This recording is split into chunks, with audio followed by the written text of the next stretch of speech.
RLD की deal done. BJP का plan, गठबंधन का ऐलान। विकास का विजन, 400 पार मिशन। लोकसभा चुनाव का बिगुल बज गया है और सभी पार्टियां अपनी अपनी जीत का दम भर रही हैं।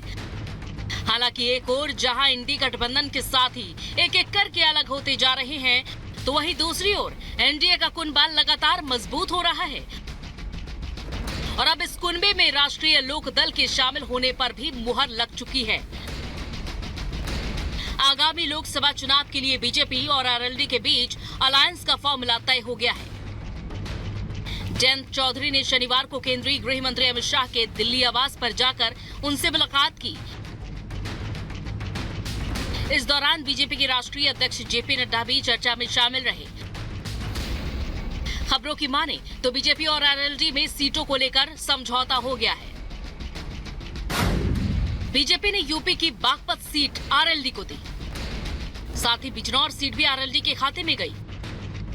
जयंत की पार्टी को एक राज्यसभा सीट भी दी जा सकती है। जयंत चौधरी के एनडीए में शामिल होने के बाद गृह मंत्री अमित शाह ने उनका स्वागत करते हुए एक्स पर लिखा, राष्ट्रीय लोकदल के अध्यक्ष जयंत चौधरी जी का एनडीए परिवार में स्वागत करता हूं। प्रधानमंत्री नरेंद्र मोदी जी की नीतियों में विश्वास प्रकट करते हुए उनके एनडीए में आने से किसान, गरीब और वंचित वर्ग के उत्थान के हमारे संकल्प को और बल मिलेगा। आगामी लोकसभा चुनाव में एनडीए 400 पार कर अमृतकाल में विकसित भारत के निर्माण के लिए कटिबद्ध है। जयंत चौधरी के शाह के साथ चर्चा के दौरान जेपी नड्डा भी मौजूद रहे, जिन्होंने जयंत का पार्टी में स्वागत करते हुए सोशल मीडिया पर लिखा, आज माननीय गृह मंत्री अमित शाह की उपस्थिति में आरएलडी के अध्यक्ष जयंत चौधरी से मुलाकात हुई। मैं उनके एनडीए परिवार में शामिल होने के निर्णय का हृदय से स्वागत करता हूं। प्रधानमंत्री नरेंद्र मोदी के नेतृत्व में विकसित भारत की यात्रा और उत्तर प्रदेश के विकास में आप महत्वपूर्ण योगदान करेंगे। अब की बार एनडीए 400 पार। जयंत चौधरी ने भी एनडीए गठबंधन में शामिल होने के बाद प्रतिक्रिया देते हुए कहा, नरेंद्र मोदी जी के नेतृत्व में भारत विकास और गरीब कल्याण का समांतर साक्षी बन रहा है। अमित शाह जी और जेपी नड्डा जी से भेंट कर एनडीए में शामिल होने का निर्णय लिया। विकसित भारत के संकल्प और अब की बार 400 पार के नारे को पूरा करने के लिए एनडीए तैयार है।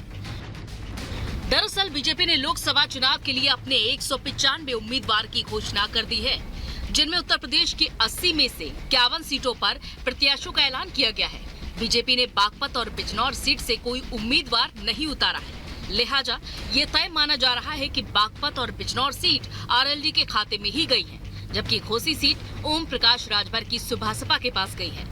हालांकि इससे पहले से ही कई कयास लगाए जा रहे थे कि बीजेपी उत्तर प्रदेश में अपने सहयोगी दलों को कौन सी सीटें देंगी। अभी हाल ही में हुए राज्यसभा चुनाव में जयंत चौधरी बीजेपी से दोस्ती की मजबूती का सबूत दे चुके थे, जब आरएलडी के 9 विधायकों का वोट बीजेपी के खाते में गया था, जिसके दम पर राज्यसभा में बीजेपी के 8वें उम्मीदवार संजय सेठ को जीत भी मिली थी। पूर्व प्रधानमंत्री चौधरी चरण सिंह को भारत रत्न देने का ऐलान होने के बाद से ही जयंत चौधरी के एनडीए के साथ नजदीकी बढ़ गई थी और उन्होंने खुलकर प्रधानमंत्री के इस फैसले की सराहना की थी। और अब उसके कुछ दिनों बाद ही वो इंडी गठबंधन को ठेंगा दिखाकर एनडीए के मोर्चे में शामिल हो गए हैं। Bureau report, Republic Bharat.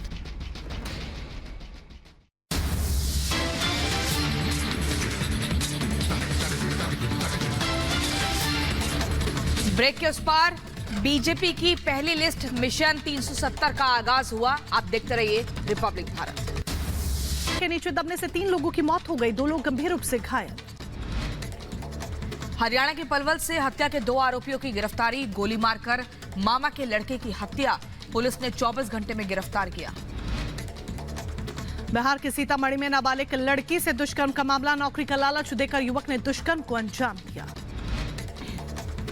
Jammu में 19 साल के नौसेना का जवान जहाज से लापता हुए जवान की पहचान साहिल वर्मा के नाम से हुई, परिवार को दी गई जानकारी। दक्षिणी लेबनान में इजरायली सेना ने किए ताबड़तोड़ हमले, आईडीएफ के हमले में हिजबुल्लाह आतंकी की मौत हुई।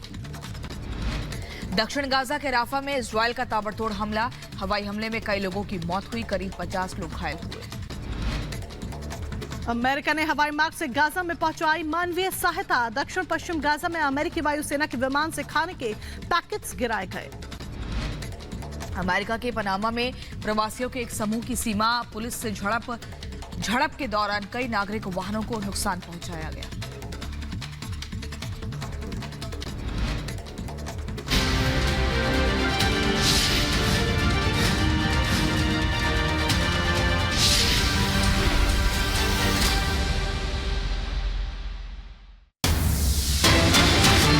और रुक करेंगे इस वक्त एक बड़ी खबर आपको लोकसभा चुनावों से जुड़ी बता दें। दरअसल ऐलान से पहले ही बीजेपी ने अपनी पहली लिस्ट जारी कर दी है। कैंडिडेट्स की पहली लिस्ट जारी हो चुकी है। 195 सीटों के लिए उम्मीदवारों का ऐलान हो चुका है। उत्तर प्रदेश की बात करें, देश के सबसे बड़े सूबे की बात करें तो 51 उम्मीदवारों का नाम घोषित किया गया है। 51 कैंडिडेट्स फर्स्ट लिस्ट में है। और दिल्ली की बात करें, राष्ट्रीय राजधानी दिल्ली की, तो 5 प्रत्याशियों के नाम का ऐलान किया जा चुका है, जिसमें मनोज तिवारी का नाम शामिल है। इसके अलावा 4 नए चेहरों को जगह दी गई है। राष्ट्रीय राजधानी दिल्ली में 4 नए चेहरों को जगह दी गई है। पुराने 4 चेहरों की टिकट काट दी गई है और नए चेहरों को स्थान दिया गया है।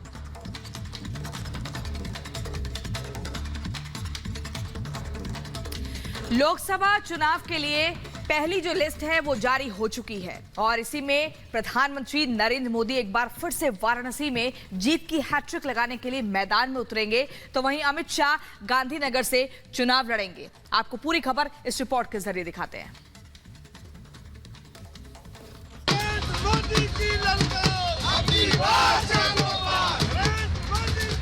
लोकसभा चुनाव के लिए भारतीय जनता पार्टी ने उम्मीदवारों की पहली लिस्ट जारी कर दी है। बीजेपी की पहली सूची में 195 उम्मीदवारों के नाम शामिल हैं। प्रधानमंत्री मोदी एक बार फिर वाराणसी सीट से उम्मीदवार हैं। पीएम मोदी वाराणसी से इस बार जीत की हैट्रिक लगाएंगे। बीजेपी की पहली सूची जारी होने पर पीएम मोदी ने ट्वीट कर काशी की जनता का आभार जताया। 2024 का रण जीतने के लिए बीजेपी ने अमित शाह, राजनाथ सिंह, ज्योतिरादित्य सिंधिया और शिवराज जैसे दिग्गजों को मैदान में उतार दिया है, तो वहीं कई युवा चेहरों को भी टिकट दिया है और बता दिया है कि नाम नहीं काम से खिलेगा कमल। 195 में उम्मीदवारों के नाम हैं, उसमें 28 हमारी मातृशक्ति है। 50 से कम उम्र वाले 47 युवा उम्मीदवार, शेड्यूल ट्राइब, अनुसूचित जनजाति 18, पिछड़ा वर्ग ओबीसी 57, ऐसे सभी वर्गों को, सभी समाज को, सभी जातियों को प्रतिनिधित्व इस पहले लिस्ट में दिया है। बीजेपी की लिस्ट में शामिल 195 उम्मीदवारों में से सबसे ज्यादा नाम योगी के गढ़ यूपी से है। उत्तर प्रदेश एक बार फिर मोदी का चुनावी सेंटर बना है। पहली लिस्ट में शामिल नामों में सबसे ज्यादा 51 उम्मीदवार यूपी से ही हैं। पहली सूची जारी होने पर सीएम योगी ने ट्वीट कर यूपी की जनता का आभार जताया। 16 राज्य और 2 केंद्र